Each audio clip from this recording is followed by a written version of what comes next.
I'd like to welcome Tom Bilyeu to the stage. Show him how different.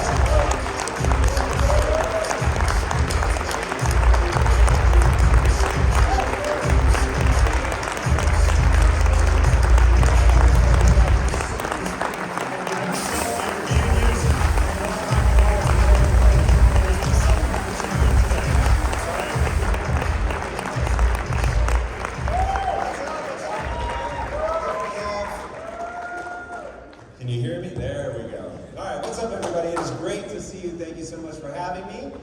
I'm sure that you're about to tell them this, but at some point we will be turning it over to questions from you guys. So think about the hardest thing. I always want people to call bullshit on the things that I say, because I want to know where it stopped working for you, where the ideas break down, so we get into the real shit, right? So when it comes to physique, you can see real fast if people are getting results or not. And that's how you can separate the reality from the BS. With the mind, it's a lot harder. And so everybody defaults to business because you can see the dollars. And I'm sure we'll talk about that since I know we got a room full of entrepreneurs here. But there are more things, and you should be able to actually see the results in your life. So if you hear bullshit today, I hope you call it out and give me a chance to either be corrected by you and realize that there's a better idea out there, or let me take you into some deeper waters so that you can see how this stuff really works. All right, with that. So everyone knows, like, I don't mind. We good? Okay. It's the second time I've been nervous on stage. Last year I had to interview Layla Hormozi. Now I have to interview Tom. So I'm sorry if I suck, but you guys will do a way better job than I will. Speaking of like the difficulties and the bullshit, right? You've been right about a lot of things. You, like, obviously failures, then Quest happens and you crush it, and Impact Theory is doing well. What have you potentially been wrong about that you will publicly acknowledge and you're like, man, I really fucked that one up? So I'm actually wrong, I think, more than I'm right. And I'll give you a few examples, but first I want to preface it by saying there's something I call the physics of progress. And the reason I call it the physics of progress is there's no lower level to get to. So physics is the point at which you're no longer dealing in abstraction or analogy. There's nothing below it. Everything is built on top of that. So people are familiar with the laws of literal physics that keeps, the moon from crashing into the earth and keeps us from floating away. But in real life, there are physics to being a human. There are physics to how you actually advance in your life. And I had written it all down and I documented all this stuff and I showed it to my team. And I was like, I finally codified what you have to do to be successful. And one of the guys on my team was like, oh, that's the scientific method. And I was like, holy shit, this is the scientific method. And whenever you get multiple disciplines that angle in on the same thing, that's when you know that something is true. And so the physics of progress looks like this. You're gonna come up with a hypothesis. It's literally just your best guess. You know where you're trying to get to, you know where you are, and your hypothesis is your best guess on how to get over whatever obstacle stands between you and where you're trying to get. Then you're going to turn that into a thing that you can do. Then you're going to do that thing, and that thing is going to disappoint you in some way. It's going to fail to some degree. And then, if you're willing, and this is where everybody falls apart, if you're willing in that moment to point all 10 fingers back at you, say, this is my fault, I've done something wrong, stare nakedly at your inadequacies, figure out what it is that you have to learn, do better, understand better, whatever the case may be, but why didn't it work with what I can control? Then you reformulate your hypothesis, you come up with a better thing. So that part here where things failed, that's a necessary part of moving forward. So when I think about, like when people say, oh my God, like you're right about a lot of things, that isn't my internal dialogue. So my internal dialogue is that I get a lot of things wrong, but I have the fortitude to keep going. So most of you are gonna fail. That's the hard truth. But I'll tell you why you're gonna fail. It's not because you're not smart enough. It's because you're too emotionally fragile. And you're gonna learn a lesson, which is that you don't like that pain. And so at that moment, you and I will have diverged. Because what I realize is even though that pain hurts, and I absolutely hate it every time I'm wrong, I've never once enjoyed being wrong. But in staring nakedly at my inadequacies in that moment, I've been able to actually improve my skill set. And so one of the things, the ideas that I'm trying to get people to understand is that skills have utility. So you don't try to get a skill or read a book or watch a video or whatever to say that you read the book. You don't get good grades in school to please your parents. You learn something because it lets you do something that other people can't do. And so if in that moment, when you fail, and it hurts, and it makes you feel like you are a failure, you're a loser, and you start saying all this negative stuff, and the emotion that you have makes you want to just get out of this business, not do that anymore, not face that pain and suffering. If in that moment, you can sit in that, let it be what it is, and look for the lesson and keep going, you can have anything you want in life. And that's it. And what I have learned is that I am an average person who is wrong a lot, who is not nearly as intelligent as I would like to be, but god damn it, can I eat that shit sandwich day after day after day and deal with feeling like a loser and just keep going. And then all of a sudden I turned around and I was ridiculously wealthy and I had this big fancy company, but the whole time I felt like I was just too dumb to make it. And so I just kept telling myself, dude, one lesson after the other, after the other, after the other, and they stack because they become a skill set. And if you can anchor on that, the skills will let you do something you couldn't do before. And this gets really easy to explain to a room like this because you guys are of the world of the body. And you know that you can walk in one day and you can't pick up a certain weight. But you train and train and train, and then one day, not only can you pick it up, but you can do it for reps. But there was a long time in between when you couldn't pick it up and when you could do it for reps and could take it for granted. And life is just like that. But when you're in the gym, you don't feel like a loser when you can't pick up the weight. You just know it's part of the process. If I could get you to internalize that about business or whatever it is you're trying to do in your life, to not be demoralized each time that you go to lift that thing that you can't lift, then you would stay energetic and you'd be able to keep pushing through. Okay, so what have I been wrong about? Because I don't want to skirt around that issue. So when I first started, well, one, the biggest mistake of my life is that I never should have gone into business. I mean that. I should have gone right into film. So my goal was always to tell stories, and I got into business. I wrote a screenplay, got turned into a feature film. I hated the whole process. I met these very successful entrepreneurs. They said, you're coming to the world with your hand out. If you want to control the art, you have to control the resources, so get into business and get rich. Thought that sounds amazing. Let's do exactly that. I thought it would take 18 months, it took 15 years, and that whole time I was building relationships in business and not in filmmaking. If I had known that it was going to take 15 years, I never would have done it. I would have gone right into filmmaking. And so my life would have been vastly different. Like, there's no bigger choice other than if I'd failed to marry my wife, which is the smartest thing I've ever done. I got that one very right. If I had made that different decision then, my life would be very, very differently now. So if I could go back in time, I would definitely give myself advice there. There have been like little one-off choices, decisions that you make along the way that were stupid. I made a lot of cultural mistakes at Quest. I thought that I didn't want to hurt people's feelings, so I would try to position them in ways to get where they want to go. And so without hurting their feelings and having to say, you suck at this thing, and so let me help you get where you're good. And what I found was people could feel that you're moving them around the chessboard. And even if you tell them, oh, I'm doing it for your own good, they don't trust you because they can feel they're being manipulated. So that was terrible. So at Impact Theory, it's completely different. We can get into that. Other mistakes I made, if anybody's into NFTs, the way that I launched my project, I would do that totally differently. Such a powerful technology is going to change everything. We're more invested in it now than ever. But I didn't understand how to communicate to people that treated something like a financial instrument at the beginning of that, so that's been a lot of pain and suffering. In 2022, I worked 120 hours a week for 8 months. That was necessary, but catastrophic, and so I lost a lot of sleep.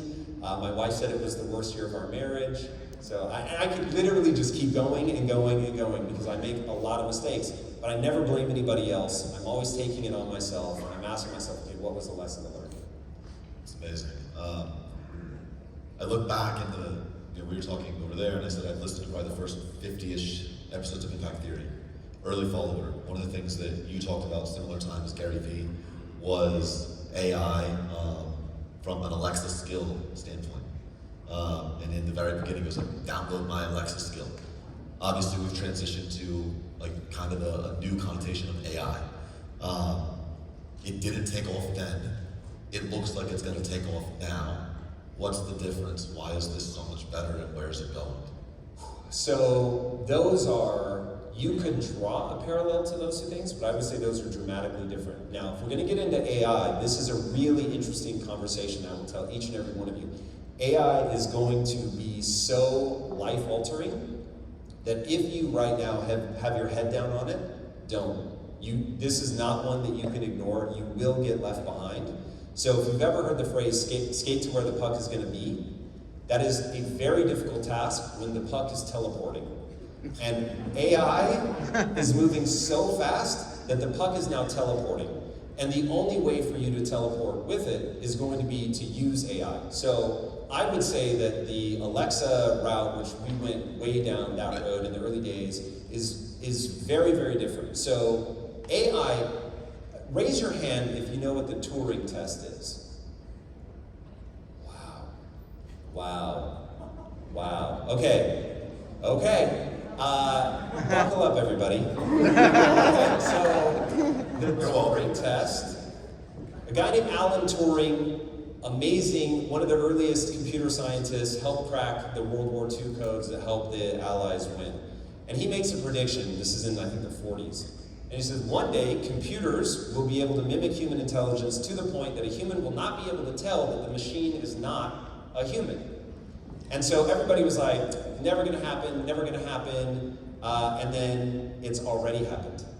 So I just had an AI scientist, the guy that's considered the godfather of AI, a guy named Bilyeu. He signed a letter asking all AI developers around the world to stop developing AI for 6 months. And I asked him why. I said, Yoshio, you've been in this industry for 30 years. Why would you be caught off guard? And he said, Tom, we thought that there would need to be another revolution, another technological breakthrough. We didn't realize that all AI needed to get to the point where it can fool people is scale. So the architecture for AI to become AGI, artificial general intelligence, may already be here. And now it's just a matter of adding a few more GPUs and giving it a bit more data. And so the fact that AI can already convince the average person that it's a real person, imagine where we're going to be in a year. Where are we going to be in 5 years? Where are we going to be in 10 years? Okay, so the godfather of AI 6 months ago did not think that it would be able to pass a Turing test anytime soon, and then realizes, oh my God, it's already moving faster than we thought. And by the way, if you ask AI, how are you doing the things that you're doing? If this doesn't freak you out, you're not paying attention. So you ask AI, how are you doing this? How did you come up with that answer? You know what AI will tell you? I don't know. So I asked Joshua, you built it. How do you not know what it's doing? It's like, it's too complex. There's so much emergent behavior that comes out of AI that nobody knows why it's doing what it's doing or how it works. So it is entirely possible that AI ends humanity. We can start on an uplifting note. And that unfortunately is very real. I recorded a video about AI and I performed it for my team. And they said, Tom, you can't do that. That is we're so down. You've got to give us hope. You've got to show us the way out of this. So I was like, okay, let me put on my super optimistic hat and re-record this thing. And so I rewrote it with a path out. But honestly, from 1 minute to the next, I can put either hat on and be like, this is real. It is more impactful than nuclear weapons. I will tell you that right now. Okay, that's not what this show's about. So, but I would just say you cannot ignore AI. You can ignore a lot of things. AI is not one of them. Man, that's scary. And here's the thing, so to just give you one reason why you need to be using this. So imagine that you could get the smartest person in the world to do for you whatever you wanted them to do. Would you not take them up on that? Of course. That's AI, okay? It's the smartest person any of us knows. They have memorized every piece of data in the world ever. Now, AI hallucinates, it gets things wrong, it will unfortunately make things up, but that's today. It's going to get better literally every day. It is a full-time job just to keep up with the headlines of what's coming out in AI, let alone actually mastering the things. So figure out what's going to be your niche. Start figuring out how to implement AI. And this will be the same thing that I'm going to say about this talk today. I am petrified of being spiritual entertainment. I know how I can make people feel. By the end of this talk, I guarantee once you guys start asking the questions, I guarantee you're going to feel hopeful and optimistic and like you can do anything. But I have what I call a 2-hour declining arc of influence. And once you're away from me and I'm not there to keep lifting you back up, you're going to return to baseline after 2 hours. You've got to deploy this stuff. You've got to use it in your own life. And if you use these ideas and you use AI, now you've got a shot at building a life that you care about, that you get excited about, that you'll push through all the hard times, and you'll actually be the person that's successful. And I hope when I said most of you aren't going to succeed, that you were all like, not this fucking guy. Like maybe them, yes, but I'm going to succeed. You have to. That's the only way forward. So you have to deploy it. If you deploy AI, you will win against people that bury their heads in the sand. But if you bury your head in the sand, you will get left behind. It's a rabbit hole we could go really deep into and bring in like the EQ with the IQ, but we'll leave that there. We don't want to talk about that anymore. We can spend the whole time. So a lot of people in here are new coaches. So I kind of look at it, Mikitani's 3s and 10s, right? So 0 to 10K, 10 to 30K a month, 30 to 100K a month, somewhere in that range. And obviously at Quest, you saw several different checkpoints to the unicorn, right? How did your role evolve? Because everybody in here is a coach. They're solopreneur on day one. They're the integrator, they're the CEO, they're the COO, they're the operator, they're the admin, they're everything. How did your role evolve, and how did you, from a skill set standpoint, evolve, but how did you also emotionally evolve? Because I think a lot of people in the service-based industry have a hard time letting go of things. Okay, so I'll give you a high-level answer to that. This is one of those threads I hope you guys will pull on, because what business is very difficult to articulate. And so you need to pick a thing and say, this is the thing I'm having trouble with, how do I get beyond that? And then we can address that thing. I teach a course sometimes called Business Decision Making. It's a terrible fucking name, but it's the truth of what you have to learn how to do. If you want to be a successful entrepreneur, I'll just tell you right now, the thing you have to be able to do is solve novel problems. That's it. That's your job. Solve novel problems. Okay. Now, the way that I evolved as an entrepreneur when I was at Quest was, in the beginning, I literally had a hairnet on, a lab coat, and I was making protein bars. There was a period in my life where I would wake up in the middle of the night with my hands cramping closed. Long story why, but when you're dealing with protein, what we call matrix, it's very, very difficult. It's a physically demanding job. We used to rotate based on who was starting to sweat. It really was intense. And the problem was I was taking a lot of pride in how hardcore I am. And so being in there and working my ass off and like pushing myself to the limits, I loved it. But that wasn't what the business needed as we started to grow. So then it's like, okay, you have to step back and you have to get people in there. Read the book, E-Myth Revisited by Michael E. Gerber. He talks about don't work in your business, work on your business. As a solopreneur, what you've done is bought a job for yourself with all of the stress of being an entrepreneur and virtually none of the gain. So until you're able to get people into your company to do the things that you're not good at or don't want to do, like finances, billing, things like that, you're never going to grow. You're going to spend all of your time doing the thing that's your magic thing and then spread too thin on all the other things that you don't want to be doing. So you're going to have to take smaller margins, bring people in. So that's exactly what we did at Quest. We started bringing other people in. Then I realized very quickly, as you grow a team, that a company is not a nameless, faceless organization. It is made up of individual people. Those individual people have hopes and dreams. And your job as an entrepreneur is to paint a vision for them, galvanize them, and get them moving in the same direction at speed. Now, what most people think they need to do is get people moving fast. That is false. People will run around like chickens with their heads cut off. You will have high turnover, people leaving. You have to give them a vision. This is exactly what we're going to achieve. Then, you have to make sure that everybody understands the mission of your company, what you're trying to do, how you're going to get there, and then you set the standard and make sure that they're moving at pace. That's critical. And your job, the bigger you get, the more your job becomes just dealing with vision and people. Vision and people. What are we trying to do? How are we going to get there? Now, I can end the answer there, but I'm going to give you a little bit more, just to give you more threads to pull on. Okay, beginning entrepreneurs, I'm going to talk as fast as I can, so we only have a limited amount of time. Here's what ends up happening. Physics of progress, right? We already talked about that. That's all it is. If you forget everything I say, you can even forget about AI, but do not forget about the physics of progress. Your job is to figure out, where am I? Where am I trying to go? You must have a goal. That goal must be obscenely clear. You all lack clarity. I will just tell you that right now.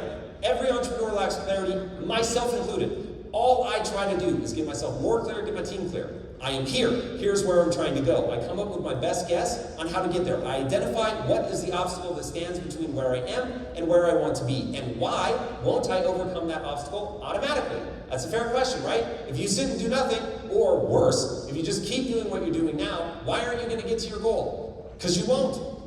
Something called entropy, like to keep it concise. So you're constantly having to pour energy into the system to make sure that you get going where you want to go. Now, to do that with a team, you have to intoxicate them with certainty. Okay? Your job is to intoxicate yourself and others with certainty. But what do we know about intoxication? It makes fools of all of us.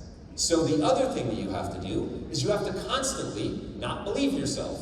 Now, the reason, these are facts, the reason that you must get that certainty is to get a group of people moving at speed. They're not going to be doing all these things that you're doing. They need clarity. People hunger for clarity. You want the secret to life? You guys have already seen this with the people that come and train with you. They just want to be told what to do.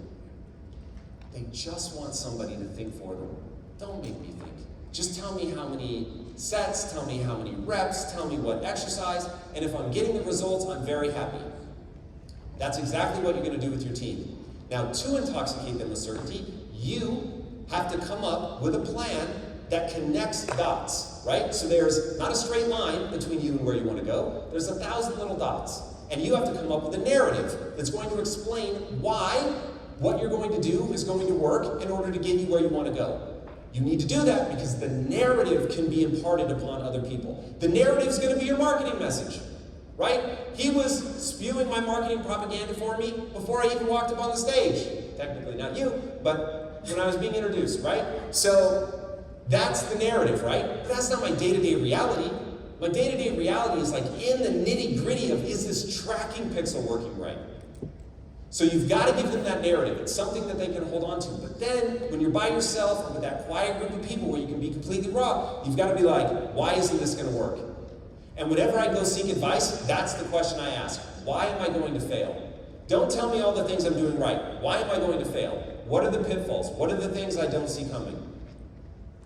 Now, if you can both have that narrative that allows you to move with certainty, which you must, and also constantly deconstruct that narrative and look at, where is this wrong? Because the only thing I know, this is me talking to me, the only thing I know about my current plans is that some part of it is broken.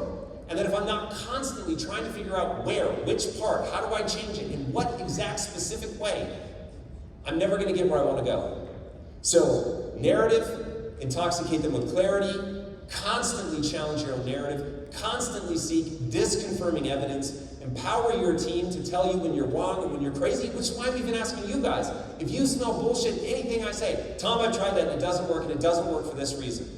First of all, I've almost certainly been through that 1,000 times, and I have a very compelling answer, and I'm going to seem really cool when I get to give it to you. But if I haven't for some reason, I really will take that in, and I will let you change me. And that's how I've gotten to be where I'm at. That's amazing.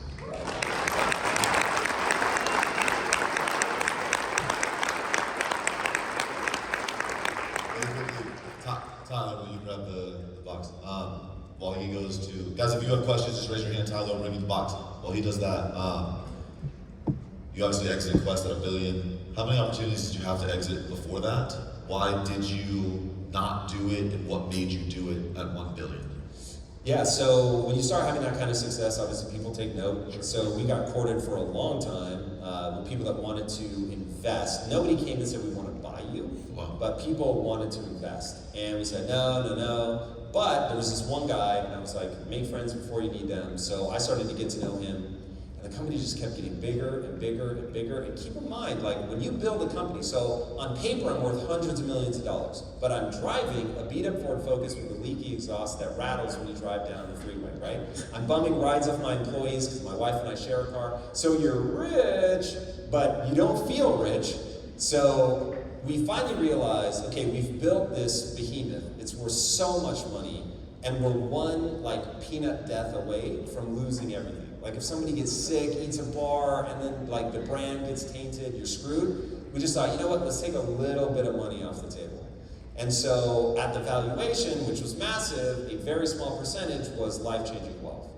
And so we did that, and then over time we realized, okay, the three of us are now very wealthy, we're very successful, we don't agree on how to keep growing the company, but we don't have to anymore. And so at that point I said, hey, you guys know I always wanted to go build a studio. I've got all the capital that I need now. And so I was the first one to exit, and then a few years later they sold the company outright. Awesome. Awesome, man. That's amazing. Tyler? Hey, Tom. First of all, thank you so much for coming. I love Impact Theory. I loved your interview with Mark Manson. It was awesome. You talk about implementing AI to help us get ahead of the curve and to help accelerate our business. I'm not very tech savvy. How would I implement AI for this? Like, what are some good first steps to take? Okay, so if I were you guys, the first thing that I would be doing is finding a bot generator somewhere that lets me create a bunch of FAQs, but tied to either your voice, your personality, depending on how far you want to take this. So to give you an idea, one of my employees, just in the art department, made a bot of himself. Now it wouldn't follow his way of thinking, but it sounded exactly like him, using a web app. I don't know if it was like $8 a month or something, but like deadly simple. And it could talk just like him. That inspired us to create the Tom bot, which we're creating now, so that people can actually go and interact with me. So all the questions that I've answered like 1,000 times, you'll be able to go in and in your natural voice, ask questions, get answers from me, and over time as this goes, the Tom bot will have memory. So it'll remember questions you asked, it will remember things that you tell it. That's not today. Right now AI is a little weak on memory beyond an initial conversation. But remember, everything that is weak at today, a year, 3 years from now, it's going to be amazing at. So I would build that out for my clients so that instead of just a text-based FAQ, they'd be able to go in and have a conversation. You can now build avatars so you can make it look like you, talk like you, sound like you, and you can send your clients to go in between sessions where you don't have time for the one-on-one, but now you can upsell, oh, you can have the Bobby bot, whatever, for X amount. That's one of the dumb ways. There's like, if we had more time, like we could really get into it. AI is, So like chat. it's crazy. Where will EQ factor into that? Well, so here's, now where you're gonna make me scare everybody again. AI is gonna be far more emotionally intelligent than you. So humans can take in something like, 13 points of data at any one time, how people hold their body, what their voice sounds like, how they're dressed, facial expressions, that kind of thing. AI will be able to read thousands of data points, micro expressions that, by the way, it has a database of billions of recorded interactions, facial expressions. When people said those 7 sentences before that facial tick of the left eyebrow when you're right-handed means this. So you're gonna get demolished by that. So this is where you want to start, one, using it now, figuring out how to leverage it as a tool, and then as the transition inevitably happens, where what you really have to offer is, I'm live, I'm here with you, I'm sharing space, like all of that stuff. It's more human connection. So I did not expect to talk this much about AI, but like 4 years ago, I wrote a comic called Neon Future that specifically went into what will happen to the world when AI and robotics begin to get actually embedded in humans, which Neuralink, if anybody pays attention to that. Elon Musk has a company that's creating brain interfaces. They are already happening. We're all going to become cyborgs. And The fascinating thing is you will get two different kinds of people. You will get people that will refuse to engage with AI. And so there's a choice before you.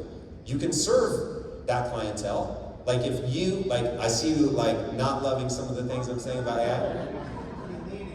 He's shaking, there's a tear streaming. No, I'm kidding. You can lean into that and say, you know, I don't use AI, I want to be here for you, I want to give you human connection, and you seek out those people. Or you can max it out and be like, I'm using the most AI. And on that, I would just say go to Twitter, figure out what the tools are that are coming off the shelves, watch it how rapidly they're adapting, pay attention to like the top 3 or 4 developers in your vertical that are doing things that matter to you, and just look at, okay, I'm gonna guess 6 months, a year from now, whatever, I'm gonna be able to implement this in my business in this way. The cost is whatever, $1,000 a month now, it'll be $100 a month a year from now. And so you just start looking at that stuff, factoring it in, and then always finding things that you can do better than AI right now. And just don't be afraid to adapt, because what AI sucks at today, a lot of people are gonna over-index, and they're gonna be like, AI is never gonna be emotionally intelligent. Yes, it will. AI, I mean, everybody thought, well, artists will be the last to be replaced. They're the first. They got eaten alive. Nobody saw that coming. So it's just assume that there will come a point where any individual task, AI will be able to do better than you. So now you have to find a way to do something different. And look, I get it. To give you an example, humans are AI anyway. And I will just tell you, when we launched Quest, we were the antithesis of everything. So in the bodybuilding world, it was what we called veins and chains. Everything was red and black, everything was muscles everywhere, veins popping out. We did food porn. And we did it before that was like a thing. We used a certain color blue that I chose because it could go male, female, it supposedly brought out creativity. And I was like, this is perfect. It's so different than everything else. Flash forward 3 years later, I'm at the Olympia, and I walked to the wrong booth because their banner used our blue, food porn, all of that. And I was like, oh, damn. Like, you have to evolve. At first, we had a huge advantage because we had equipment that nobody else had, long story. And we thought, oh, okay, we've got this huge moat. We had to become engineers of our own equipment. But then people catch on. They're like, oh, there's this gigantic business to build. If you get into the equipment manufacturing game, word, count me in. And so you're going to have to constantly evolve no matter what. And so at least AI is going to be available, thankfully, to all of us. So you've got things like Stable Diffusion, which are all open source. You can use it for free. It's insane. So you just have to avail yourself and not crumble under the weight. And trust me, I get it. I feel the same anxieties. I just don't allow myself to be paralyzed by it. So if instead of crumbling under the weight of like, whoa, the world's going to change, it's changing faster than any of us are going to enjoy, you embrace it and say, cool, I'm gonna keep up with it. And then one thing I will throw out, just because this should get you through the sleepless nights. There's only one thing in life that matters. I promise you, everything boils down to one thing. And AI can't touch it, nor can it help you with it. It's how you feel about yourself when you're by yourself. That's it. All the money in the world will not change how you feel about yourself. I know. I've tried. I've run the experiment. That was the funniest thing about getting wealthy. Because when you build wealth the way I did, where it's in a company and then one day you just sell some of it, you're literally hitting refresh on a banking app, and you go from normal amount in your bank account to a lot of commas and zeros. And I remember standing there going, oh, I'm still as insecure as I was before I had the money. Well, okay. And so you realize none of that goes away. And so if you focus on figuring out what's your value system, what do you respect, what do you think is worthy of respect, if you do that every day, if you prove to yourself every day that you are worth your own respect, everything else will take care of itself.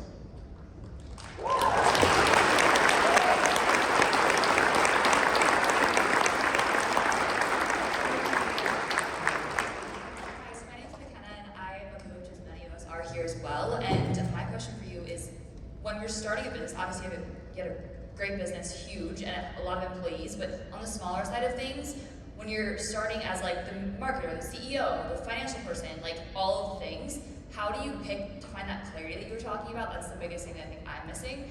How do you focus on one thing at a time, to get that focus, to get that clarity, because that's what we all need. But putting on so many hats, it feels almost like we're just running in circles. You are running in circles. Embrace that feeling. When you have that feeling, really stand back and assess. What is taking up my time? What should I be doing? If you think of yourself as a CEO, I'm telling you right now, your job is vision and momentum. Momentum requires that you're moving in the right direction. And you can tell whether you have momentum in the right direction or not because you have goals that have real numbers and metrics associated with them. And when you're running the physics of progress, you had a metric so that you knew whether you succeeded or failed. Don't hide from metrics. Say, I'm going to do this thing by this much by this date. And if you miss it, you failed. Not a failure, but you failed. Cool, so you're doing that and you're like, I'm not making the progress that I want. Immediately, all 10 fingers back at me. That means I have to change. I have to get better at something. I have to stop doing one thing. I have to start doing another something. So what is it within my control that I can change? Oh man, if I just had more time. Oh, word? You're never going to get more time. But you can stop doing dumb shit. So now, what's the dumb shit I'm doing?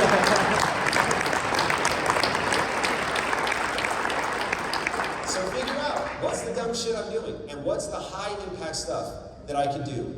So my wife and I played this game called No Bullshit, What Would It Take? The problem is people get into all the things that are wrong scenario. You need to get into, okay, forget whether this is going to be hard or whatever.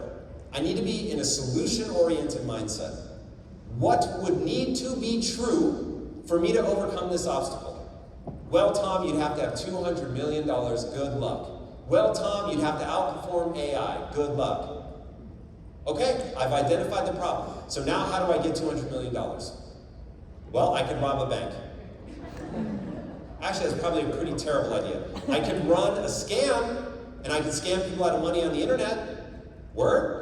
No, that doesn't feel good. Okay, cool, I'm not willing to do that. But it would work. Yeah. So now you're in the right mindset. You're in a solution-oriented mindset. I didn't say come up with the thing you were willing to do. I said get in a solution-oriented mindset. Start writing with terrible fucking ideas. There's a way to get to one that might actually work. I'll walk you through what it was like at Quest. What would we have to do to end metabolic disease? Well, we'd either have to kidnap people, take them to a deserted island, feed them only things that we wanted them to eat, steamed chicken, steamed broccoli, keep it real simple. Okay, yeah, that would work. Probably not going to do it. Don't want to go to jail. Or, and I quote, we could make food that they would choose based on taste, but it happened to be good for them. Ha ha ha! No one would ever do that. It'd be way too hard. And then we were like, that actually would work. And so what would we have to do? And then when we hit roadblock after roadblock, we just kept saying, okay, what would we do here? What would we do here? And one day we got to the point when every co-manufacturer that we went to said, this bar can't be made. We said, okay, well then we'll have to manufacture our own equipment. We said, word, let's do it. And so it sounded ridiculous to us, but we understood if you stay in a solution-oriented mindset, that was the answer. And so now it's just a question of, are you willing to do it? And when you find something that lines up with your ethics, and by the way, if you want to respect yourself, high integrity over everything. But when you find something that lines up with your ethics, that you're willing to put in the work, now you've got it. And here's the great news. Here's the great news. Oh, I wish you could all lean in. I want to whisper this. Everybody else quits. The reason I've been able to succeed where everybody else fails is I can survive the emotional devastation of public embarrassment. That's it. That's my superpower. I run the physics of progress over and over and over and over and over and over and over. And every time I look stupid, I go, I look stupid because that was stupid. And so I'm not going to do that again. I'm going to learn from that mistake and I'm going to keep going. Now here's the brutal part. You really will have fucked up. You really will look like an asshole. And people really will dunk on you. And people are really going to laugh at you, and it's really going to hurt. And all that stuff about, oh, they're crying at home. They are, but they're actually having a great time laughing at you. You're the one highlight in their miserable lives. They're actually enjoying dunking on you. I wish it weren't so, but it is. And in that moment, all of your competitors are going to quit. And if you don't, and you keep going, and you just remember, this is all about skill acquisition. I have an image in my head that I think about way more than I should. And it is me in a loincloth with a big fuck-off sword in my hands. And I'm covered in blood. And it is the blood of my enemies. And I am an unrelenting soldier who will have the last laugh. And in every acute moment where people laugh at me, I remember my favorite quote. Boos, as in people booing at you, boos don't block dunks. Said by Kobe Bryant. The most talented athletes in the world are paid millions of dollars to train with the best coaches in the world, to go on the court to try to stop that man from scoring points. And despite that, he got so good in a single game, he scored 81 points by himself. There are games that tap out at 81 points. The man scored 81 points by himself, the most talented athletes in the world trying to stop him. Boos don't block dunks. You can get so good at something that no matter how much people hate you, no matter how many times you fail, they can't stop you from winning, even if they want to. And that is the thing, when I've just been gut punched and people are laughing, I'm like, motherfucker, I promise you, I will be covered in blood before this day is over.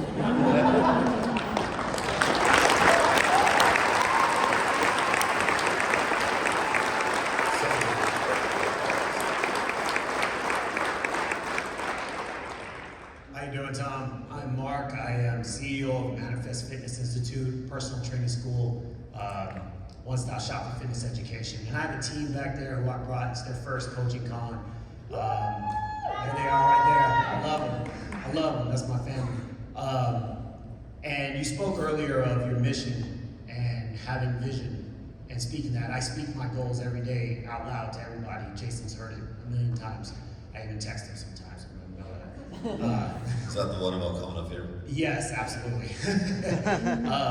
But you spoke of your vision and projecting that, and I know you probably have a great team of people that have followed you.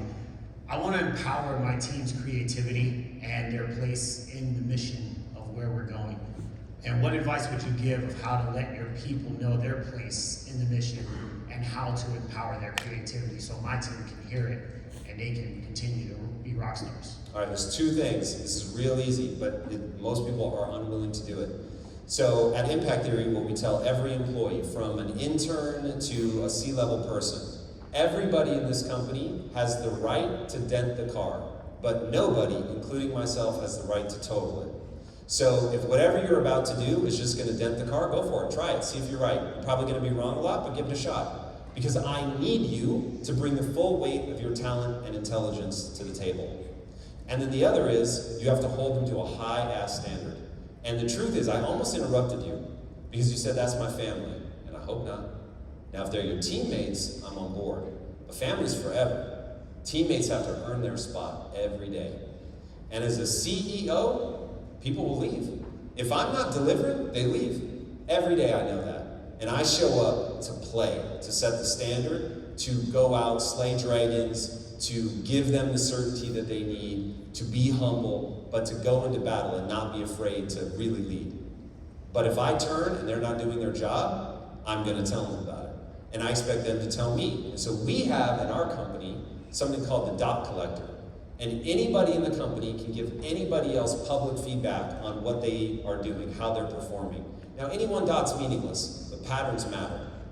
And so that's how we light it up. It's like, I tell people, you have been hired for one reason and one reason only. I want you to make decisions. I do not want you to be a pair of hands. I do not want you to be a yes man. And the reason is, I'm not smart enough to do this by myself. If I was, I could be a dictator, but I'm not. And so I have hired you to get good at making decisions. And the way that you get good at making decisions is the physics of progress, so I'm perfectly happy for you to make mistakes. I encourage it, I want it, but you better learn from those mistakes, and there's absolutely no coasting whatsoever. I want to be around A players, and I want to win a championship. So if you want to get on our team, there is a document that you must sign called the culture document. And I cannot tell you the number of times that my head of HR came to me and was like, Tom, we are losing so many amazing candidates because when they read your culture document, they're offended. And I'm like, good, we found them. Because I don't want people who are offended by a culture document that says, I'm looking for hardcore motherfuckers. And if you bump against that or you want a 9 to 5, impact theory is just not right for you. I wish nothing but the best. I've got all the empathy in the world. I want to see everybody get what they want.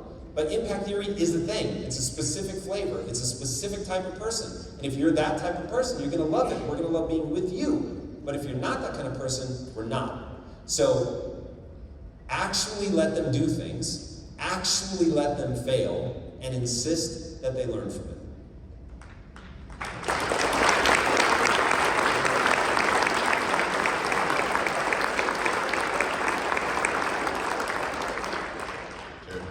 Hey Tom, so for context, I host a podcast, an interview-based podcast, and you have a special way of interviewing people that gets some of the best stories or lots of, I've never told anyone this before, but moments. So for you, what are the most important traits of being a world-class interviewer? Okay, so this isn't going to be the answer that you want. So here's the reality. It's going to evolve over time. So if you watch episode 3 and then you watch episode 900, they're going to be very, very different. So in the beginning, for instance, I was trying to get stories out of people and all of that, but then everybody started copying my style, right? The hyper research, the long intros, all of that. And so then it became, well, that's just de rigueur. Everybody now does the research, so I can't differentiate myself that way. So then it became, okay, what do I have to do to step into that next level? And now what I'm trying to do, I'm not necessarily trying to elicit stories. What I'm trying to get to is what is the truth of the thing that we're talking about. So I try to talk about consequential topics, and I try to get to the truth of it. This all started for me at the beginning of COVID. When it kicked off, I was like, I'm still going to be rich at the end of COVID, but I'm worried that people are going to get decimated. I could not have predicted that the government was going to print their way out of it, so I was legitimately panicking. So understand, I started Impact Theory because I had 1,000 employees that grew up in the hood. And if anybody knows my story, I big brother for this kid in South Central LA for 8.5 years. It was the most eye-opening experience of my fucking life. And I realized zip codes eat people. So COVID hits, I'm like, holy shit, all these people that I know and love are about to get demolished. I need to teach them about finance ASAP. My team was like, that is financial suicide. We're gonna lose our audience. And I was like, I do not give a fuck. Like, if I can't help people, I don't care. They're like, well, what do you know about finance? I'm like, I will learn. And so I started bringing people in, and I was like, you guys all know, I am terrified of spiritual entertainment. Boys and girls, we're gonna learn about this together. I've never considered myself good at investing. In fact, I'm terrible at it. But I'm gonna figure this out so you guys don't get eaten alive. And then the audience comes, and you start learning this stuff. And I go into every episode. The way that I drop my anxiety to nothing, I go into every episode going, I'm gonna find out something from this person that's gonna help people, like for real, for real. No bullshit, motherfucker, you're gonna tell me everything you know. And so, if you go in it like that, and by the way, now as an interviewer, and this would be my advice to you, it has to match your style, I get it, but if someone says bullshit, you gotta call bullshit. So if you want a little secret, go back and look at my episodes. If it was during the period where I was doing hour-long episodes and you see a 32-minute episode, that motherfucker said some bullshit. I just cut that out. And I would be in the interview like, I'm cutting that out, I'm cutting that out, but I wouldn't challenge them on it. And then at some point I realized, all right, I have to start saying, I think that's bullshit. And so I started doing that. And the interviews have gotten way more interesting, certainly for me. It's brought on a totally different audience. Whether the person on the other side likes it, it's a different question. But we certainly get more views and all that. But value creation is everything. Like as a trainer, as a coach, you're trying to add value to their lives. And if you add more value than the next coach, you win. If you add less value, you lose. And you should hold yourself accountable to adding a lot of value. Who here knows Alex Hormozy? Okay, He's here this week. the reason you guys all know him is because he's brilliant. Now, when you talk to him and ask him, like, what's your shtick? He's like, well, I try to explain everything like I'm talking to a 5-year-old. It's because he understands it, right? He doesn't have to bamboozle people. He doesn't have to talk in fancy language. He can just tell you, this is it. And because he understands it so well, he can say it super simply. And so that is what you're trying to do. Get value. As an interviewer, man, think obsessively about your audience, figure out what you really want to know, and then take the conversation there. And look, do it with love and empathy, don't be a dick. I don't like that, but get to the truth.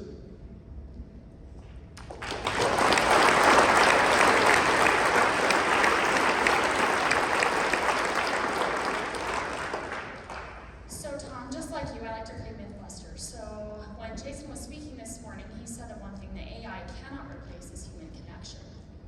Then you come in and say emotional intelligence is going to far exceed humans in just a matter of time. So who's full of bullshit?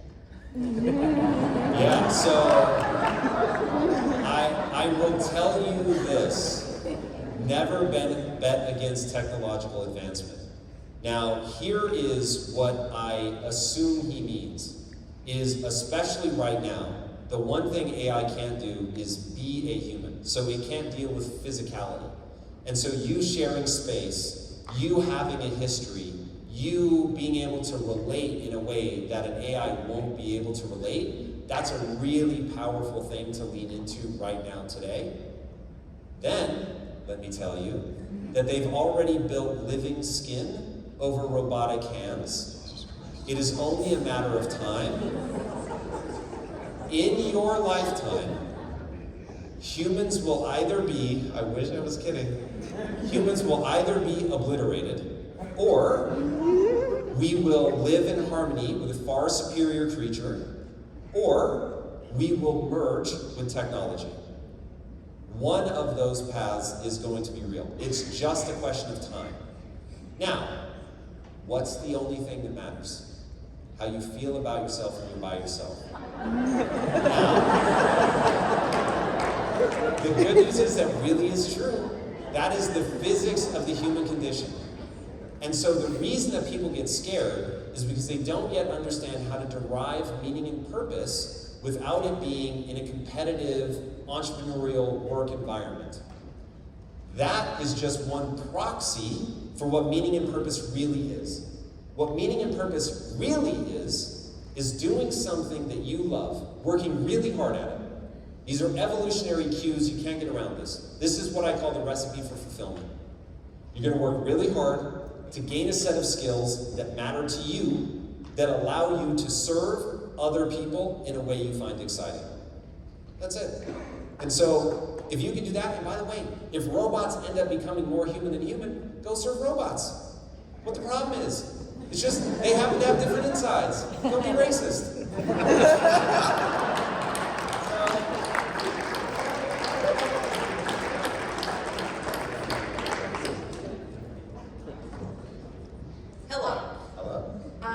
You hired ex-convicts and people who came from kind of poverty and just didn't grow up in an environment where they had that self-belief. We hire people out of Central America and we help build chat teams to sell in the DMs for people, and some of the people who come through they've never made more than $500 in a month. Wow. In a paycheck. And they come to our company and they average anywhere from $1,500 and some of them are making $3,000 a month. That shift in their mentality takes so long to support that person to believe, one, I can do it, I can acquire the skill set, I'm capable, right? Like they have no frame of reference where they come from. That's our biggest block in our company, but we're so committed to helping people in Central America. How? Do you have any advice on how? Oh yes, I have thought about this question more than I've thought about anything, including entrepreneurship. Here's the really bad news. If you want the truth, the answer is I gave up on adults. There's a hard reality to be faced about the way the brain works. We are plastic through our entire lives. You can learn anything at any age, but you're gonna have to put in 1,000 units of energy to make change to a 25-year-old and 3 units of energy to make change to a 12-year-old. And so what I realized was, I need to launch a media company that makes entertainment. This is the logo for a video game that we're building. The thing you guys know me for is 15% of my energy. 85% of my energy is focused on kids because I saw it up close and personal. It's what I call the 2% rule. I can tell somebody, I can sit down with them and tell them exactly what they need to do to build the next $1 billion business. I taught people how to build competitive nutrition companies. 2% of them did anything with it. Now that 2%, I still get calls, texts, emails, to this day. Oh my God, Tom, thank you. You're the only one that believed in me. You gave me a growth mindset. It's changed my life. I'm now making $100,000. It's incredible. I was sadly at a funeral recently, and the guy who was part of that 2%, his daughter came up to me at her own father's funeral and said, Tom, I have to thank you. You changed my dad's life. We all know that he used to be a gangster. You changed my dad's life. He changed our lives. In 7th grade, she was about to get expelled from school. She ended up graduating as valedictorian of her high school. But what about the fucking 98%? You clap for the 2%. I become obsessed with, holy shit, I need to help the 98%. Like, I can't sleep at night.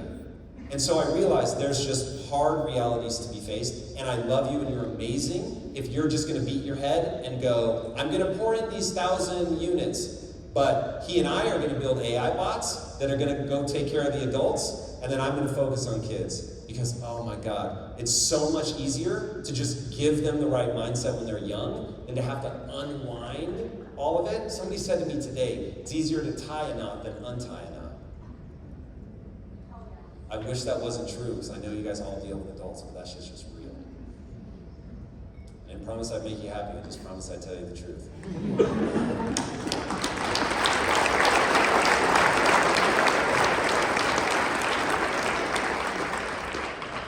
Okay, so going back to when you talked about how you look at everything, how is this going to fail? What can go wrong here? But then you also talked about the solution-based thinking. How do you balance the how can this fail with keeping the growth mindset on what you're doing, especially when working with teams? Because you may be able to handle the how can this fail, but then other people may think of that as negativity or being overcritical and paralyzed by how can this fail, now I don't move. So how do we balance the two? So one, you have to be able to embody certainty. So people will forgive the debates because you're going to need those. You're going to need to ask your team, what's the flaw? What are we not seeing? Try to break this. Tell me where this isn't going to work. Come on, I don't want yes men. If you see a flaw, I want you to tell me. And so you encourage that. But then when all is said and done, you and you alone have to say, we are doing this, and we're doing it for this reason, and here are the metrics we're going to hold ourselves accountable to, and you've got to go into this. This is guaranteed to work. And then when it fails, which it will, you have to go, amazing, we failed, now we have a new piece of data, all 10 fingers are pointing at me, this is what we're going to do differently, and now this is going to work. And if you keep doing that, never lying about the physics of progress, this is how it works. You can vacillate between, okay, this is what we're doing. People don't mind that something is debated. What they mind is uncertainty on how to move forward. As long as you say, we're moving forward in this direction for this reason, and they're compelled. And here's the hard part about being an entrepreneur. This is why it drives me crazy when people are like, oh, you just need to think positive thoughts. No, eventually you have to find the right path, or you will go broke. You will lose all of your employees. The people that you're coaching won't get the progress. You really have to get better. I heard that the Mind Pump guys are here. Are they here for real? They love history. Oh, okay, so Sal talks about this a lot. He was like, for the first 10 years of being a trainer, I actually wasn't that good of a trainer. Because I was just going through the motions, and I wasn't being honest about the fact that people weren't having the gains that I wanted them to have. And so I had to break down what's wrong and fix it. Ultimately, all of you have to get to that point. You have to get to the point where it works. But in any one moment, it's absolutely fine to fail, as long as we're making that progress.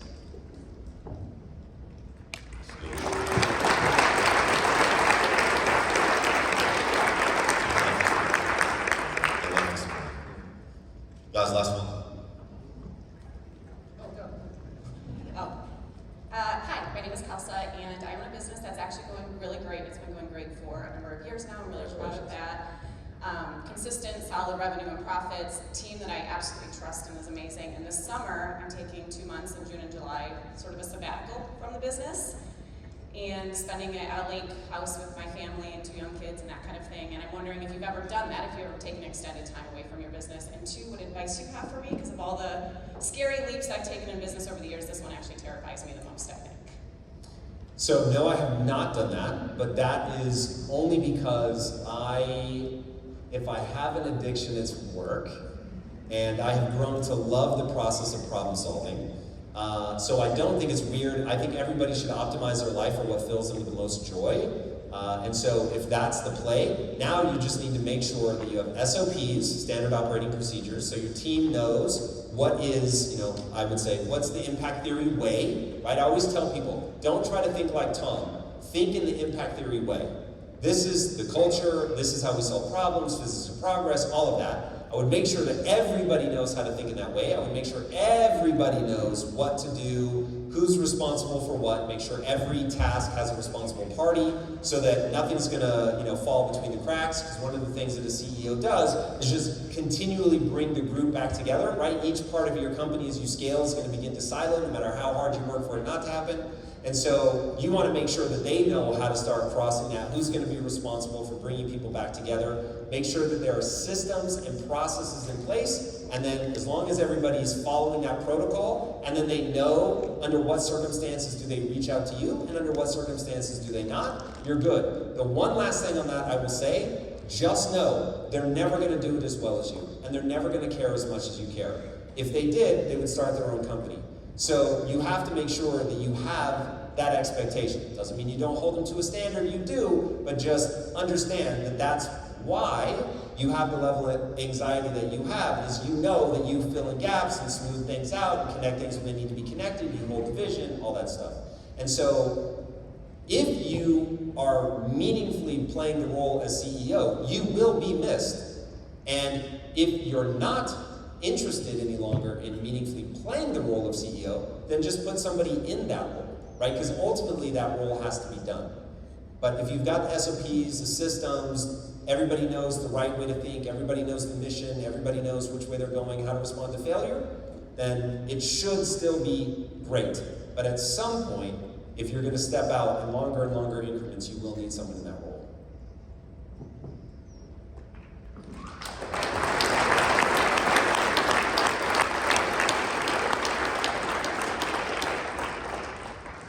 Got all zeros. There it is. We're out of time. We're out of time. Dude, I can't thank you enough. You're a busy guy. That's fair. Taking time out of your schedule, especially in the midst of family issues, to come here and spend time, answer questions, drop knowledge with us, bring truth to us, and just help us through our mission, man. I can't thank you enough. Truly appreciate you.